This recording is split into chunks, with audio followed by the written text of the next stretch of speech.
Salam, xoş gördük əziz izləyicilər. 1992-ci il fevralın 25-dən 26-sına keçən gecə erməni quldur birləşmələri Rus ordusunun 166-cı motoatıcı alayının köməyi ilə Xocalı şəhərinə hücuma keçdilər. Misli görünməmiş bu vandal soyqırımı tariximizin ən faciəli günü kimi yaddaşımızda qalmışdır. Rəsmi məlumatlara görə Xocalıda 613 nəfər Azərbaycanlı ermənilər tərəfindən qətlə yetirildi. Onların 63-ü uşaq, 106-sı qadın, 70-i qoca idi.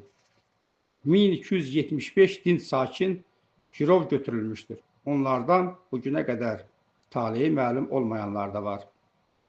Faciə zamanı insanlığa qarşı, insanlığa sığmayan xüsusi qəddarlıqdan istifadə edilmişdir. Xocalı faciəsi Azərbaycan xalqının yaddaşında qanlı bir səhifə kimi qalmışdır. Bildirmək istəyirəm ki, Azərbaycan əsgəri 44 günlük müharibə və bir günlük antiterror əməliyyatı zamanı öz torpaqlarını erməni işğalından təmizlədi. Beləliklə, Xocalıda qətlə yetirilmiş Azərbaycanlıların qanını yerdə qoymadı. Mən Cinayət və Həqiqət TV-nin rəhbəri olaraq Xocalıda qətlə yetirilmiş insanlara Allahdan rəhmət diləyirəm.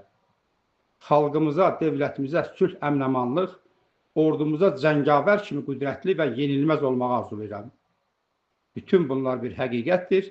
Cinayət və Həqiqət TV, mən Elxan Daşdiyev.